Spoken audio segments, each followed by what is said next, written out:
Unfortunately, one team has to come up a little bit short.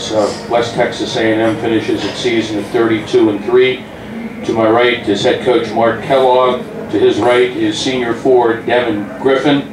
And to her right is senior forward Lacee Logan.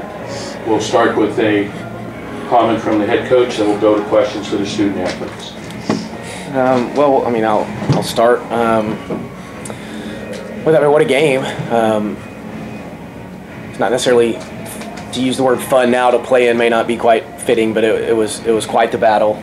I thought the two best teams in the country, I thought, went at it tonight. Two hot teams, two teams that were playing really well with a ton of confidence. For the majority of the game, to be honest, I thought we were better. I thought we were the better basketball team for the majority of the game, but it's a 40-minute game. Going in, I didn't necessarily think that their press would be what would probably decide the game and some of our turnovers, because we've been so good in those situations. I thought we probably got a little rattled. Built that lead, I think it was 9 at its biggest, and then they got it back so quick with the turnovers and easy baskets. But I'm proud of our kids. I love these kids. I told them in the locker room, it's been the easiest group to coach. It's been as much fun as I've ever had with a basketball team. For anybody to think that a year ago we'd be sitting in this place, in the situation we are now, we'd probably be lying if we actually said that. But they bought in. We have a tremendous group of seniors that just battled and gave me everything they possibly could. So, you know, in time we'll reflect on it and be proud. For now, it's hard. The way it happened is disappointing. I'm upset that I couldn't get these kids over that hump in those last few minutes of the game to find a way to win, you know, in a tough environment. But certainly fun to be a part of. Questions for the student athletes. Again, please identify yourself and your affiliation. John? For Devin, John Dudley from the Erie Times News. Devin, given their foul trouble at the time, was it any surprise that they did decide to press and gamble a little bit when they did? No, it wasn't a surprise because, I mean, they were down at the time. So, you know, you have to make some changes, and they made some, and we didn't adjust.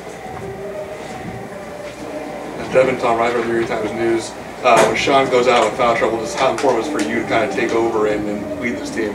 It was very important because, I mean, we all work on a system where if one of us goes down, we have to have each other's back, and that's what we all do. If I go down, Sean's got me, Lacey's got me. If Sean goes down, me and Lacey got her, Casey, all of us, we have to come together at times like that, so it was very important for me to step up. Lacey, let's talk about the season. Like Coach said, not a lot of people expect you to get here, but you came here and played a great national championship game. Absolutely. I mean, it's been a fun season, and I couldn't ask for a better group of girls to play with and a better coach. I mean, he came in and did a great job, and I thank him for everything he did, and just loved playing with my teammates this year. Lacey, Bob Jarzomski from the Erie Times. Got by 6 points. The quickness, they scored 6 points in like 13 seconds. All of a sudden, that stunned you, and you know, the quickness that they scored. And I mean, he handled the press for most of the time on problems. Was that kind of like all of a sudden rattled? I mean, we got a little rattled, I thought, at the end, but we were just trying to get the ball in and make them foul us, if anything, or get it across the court and go lay it up. But, I mean, it was kind of a surprise. Any other questions for the student athletes? Devin, Lacey, please have a safe trip back to Texas. Congratulations on a great tournament. Thank you. Now we'll open it up for other questions for the head coach. Mark, same question I asked Devin. Just given the circumstances and their foul trouble, was it any surprise to you that they pressed when they did? No. I mean, yes and no. They needed some momentum, probably. I mean, I thought we had taken the momentum for most of that second half, and especially when we got it. I mean, I believe it was 55-46 at one point. So yeah, they probably needed to speed it up, I guess, a little bit, change something. You know, we haven't reacted that way. We didn't react the right way probably in that situation. It didn't handle the pressure the way we should, and yeah, it was the way we turned it over. You know, underneath our basket, led to easy baskets or a foul. They shot it really well from the free throw line. That was a big difference in the game. We missed a couple front ends. They were making about everything, and yeah, that was a significant turnovers and free throws. I thought was the difference in the game.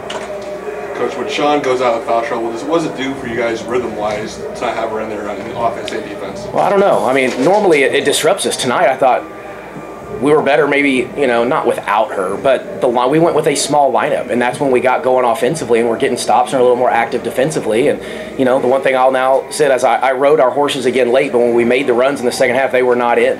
And I put them back in, which we've done all year long in that situation. If we can get, without foul trouble, get them to the 5-6 minute mark, then we go with the big dogs. And we did that again, and that wasn't the better matchup probably for us to have the bigger kids in. We got them when we were getting them off the dribble, setting some ball screens. That was the action that was better for us. But the turnover, it probably didn't have it necessarily. I don't know that won or lost it. I thought it was the turnovers and the free throws that were the difference. Coach, the girl came in with, played like 5 minutes per game in the postseason, McLean. And she's hitting 3 threes, and with Griffin going inside, she looked like a hero in that. She hadn't played that much, and she gave it big time minutes. Yeah, she was fantastic. We told them before the game, in these moments, everybody's got to be ready because you don't know when your opportunity is going to present itself. And, she was almost a hero. If we would have won that game, we would have been looking at Madison McLean saying how big were her 3 threes. She kept us in it, extended the lead.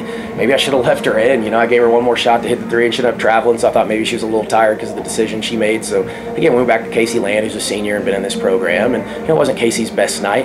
But Madison McLean, she's been doing that all year. You haven't seen it maybe in the last couple games because we shrinked.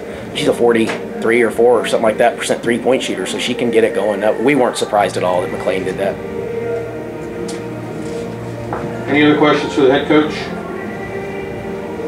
Mark, talk about this year.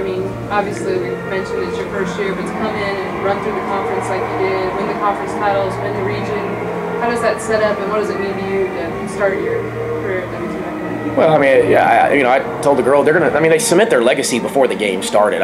This is one of, 2 WT teams that have played in this game. Nobody has won it in women's basketball, so I told them you're going to go down as the best women's basketball team in program history. I don't know if that's true or not, but that's the way we're going to sell it for sure. There's one other one, or you're at least tied with that group. I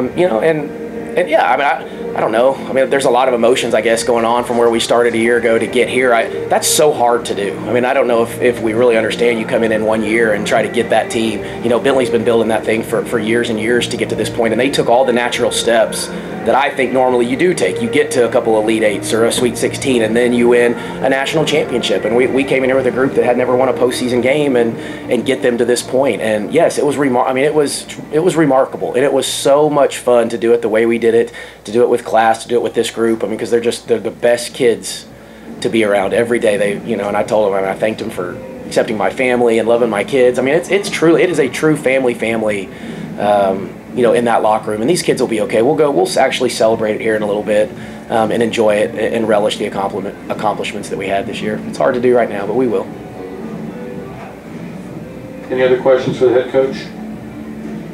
Well, Coach, you made a lot of friends here in Erie, Pennsylvania, I can tell you that, with your class and professionalism and the way your team played. Okay, thank you. Please, thank you for all that you've done. Have a safe trip back home.